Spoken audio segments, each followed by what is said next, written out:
दोस्तों, फिल्म के शुरुआत में एक लड़की को कोर्ट में दिखाया गया है जो अपने बॉयफ्रेंड के साथ, जिसका नाम महेश है, उससे शादी करने वाली है। लेकिन तभी उसे महेश का फ़ोन आता है जो उसे उससे शादी करने के लिए मना करता है, क्योंकि वो अपने बॉस की लड़की के साथ शादी करना चाहता है और हमेशा के लिए इंडिया छोड़कर फॉरेन जा रहा है। यह सुनकर वानी बेहोश हो जाती है और अंदर से पूरी तरह से टूट जाती है।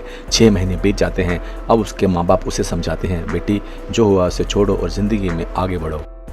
वानी एक राइटर है जो सोशल मीडिया कंपनी में इंटरव्यू देने जाती है।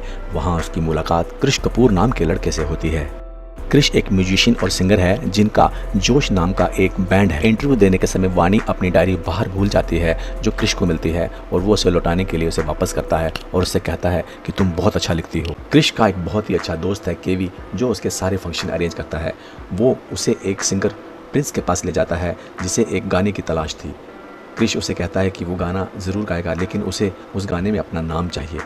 तभी उसकी नज़र वानी पर पड़ती है जो वहाँ प्रिंस का इंटरव्यू लेने आई थी।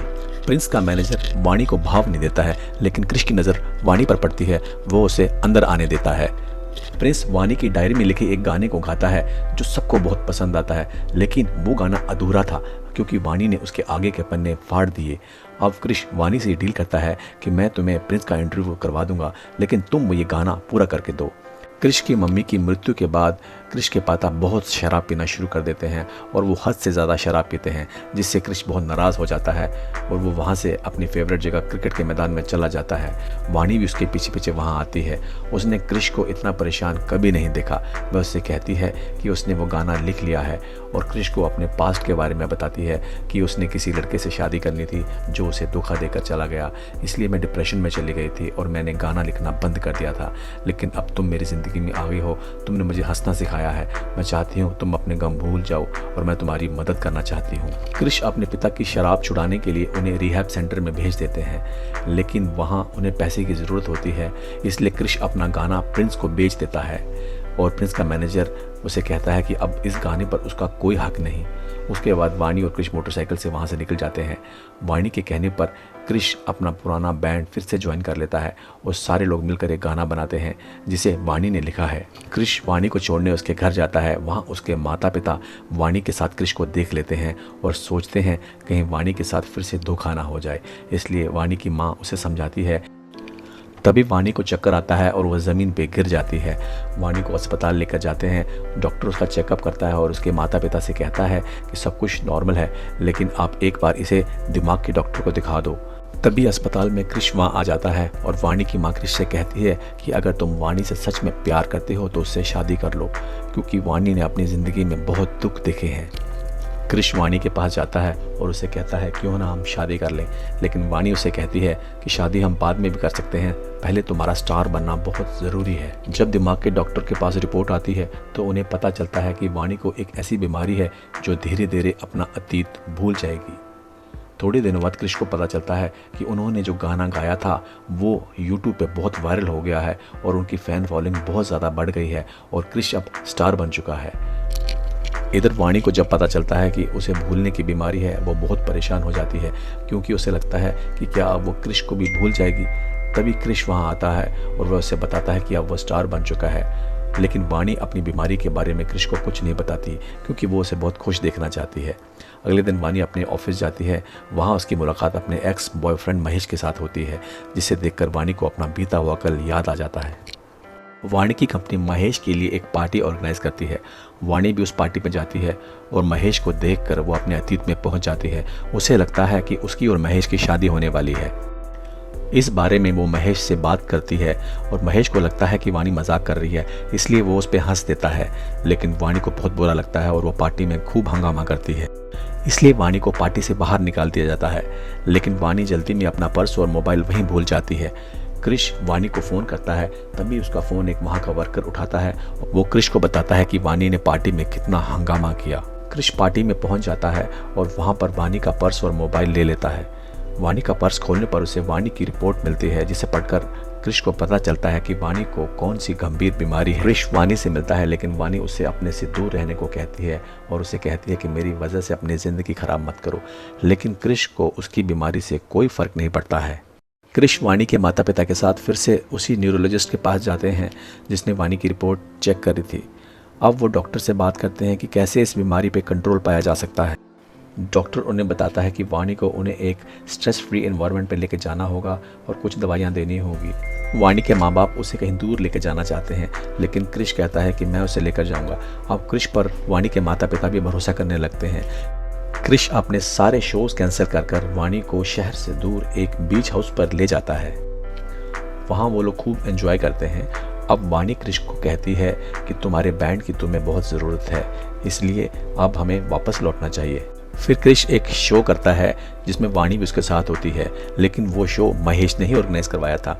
वहाँ महेश को देखकर वाणी फिर से अपने अतीत में खो जाती है। इधर महेश को वाणी की बीमारी के बारे में कुछ नहीं पता था। उसे लगता है कि वाणी आज भी उसे पसंद करती है और वो इसलिए उसका फ़ायदा उठाना चाहता है। इधर शो में जब क्रिश को वाणी नहीं दिखती है तो वो उसको ढूंढने के लिए चला जाता है। वाणी और महेश को एक साथ देखकर क्रिश को बहुत गुस्सा आ जाता है और वो महेश को पीटना शुरू कर देता है। ये देखकर वाणी को अच्छा नहीं लगता है, क्योंकि वो अपने अतीत में ही थी और वो क्रिश से बहुत नाराज़ हो जाती है। वो क्रिश पर चाकू से हमला कर देती है। वहाँ क्रिश वाणी को बड़ी मुश्किल से संभालता है और उसे फिर से उसी बीच हाउस पर लेकर चला जाता है जहाँ वो पहले गए थे। अगले दिन जब वाणी को होश आता है तो उसे बिल्कुल नहीं याद रहता कि उसने कल क्या किया था। क्रिश वहाँ उदासी में एक धुन बनाता है और वाणी से कहता है कि ये धुन उसने अपने किसी खास दोस्त के लिए बनाई है, क्योंकि उसके दोस्त की गर्लफ्रेंड उसे छोड़कर कहीं दूर जा रही है। तभी वाणी उसे कहती है कि तुम्हारी इस धुन के लिए मैं एक अच्छा सा गीत लिखूंगी जिसे सुनकर उसकी गर्लफ्रेंड वापस आ जाएगी। फिर क्रिश वापस आकर अपने दोस्तों के पास जाता है और उन्हें बताता है कि वो ये बैंड छोड़ रहा है क्योंकि वाणी को उसकी ज़रूरत है। उसके दोस्त उससे बहुत नाराज़ हो जाते हैं, लेकिन क्रिश उनकी नहीं सुनता है। वो वापस उसी बीच हाउस पे आता है, लेकिन अब उसे वाणी वहाँ कहीं नहीं दिखती। वाणी कहीं दूर चली गई थी, लेकिन जाने से पहले उसने क्रिश के लिए सैयारा नाम का एक गाना लिख दिया था। परेशान होकर क्रिश अपने दोस्तों के पास वापस चला जाता है और वो लोग मिलकर सैयारा गाना बनाते हैं। उनका बनाया हुआ सैयारा गाना बहुत ही वायरल हो जाता है और क्रिश उस गाने की वजह से सुपरस्टार बन जाता है। सुपरस्टार बनने के बाद भी क्रिश खुश नहीं था, क्योंकि वाणी उसके पास नहीं थी। इसलिए वो ठान लेता है कि वो दुनिया में जाकर हर जगह वो गाना गाएगा जब तक उसे वाणी नहीं मिल जाए। पूरा 1 साल बीत चुका था, लेकिन वाणी का कुछ पता नहीं था। क्रिश और उसके दोस्त लंदन में बहुत बड़ा शो करने जा रहे थे।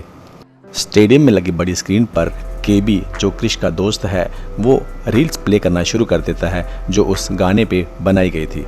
तभी उन्हें उस गाने में वाणी दिख जाती है।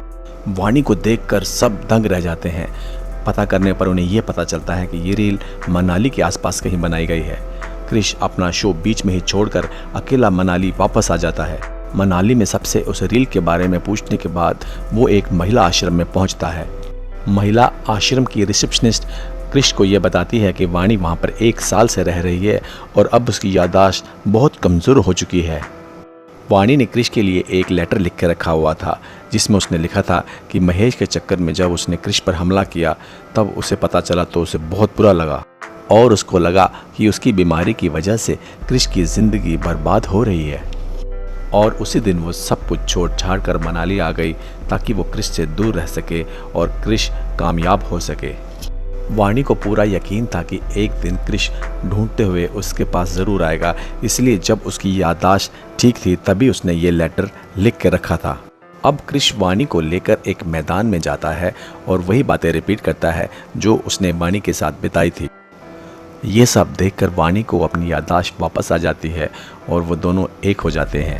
अब क्रिश वाणी को लेकर मुंबई वापस लौट आता है और डॉक्टर्स वाणी के लिए प्रॉपर शेड्यूल बनाकर उसका इलाज करते हैं।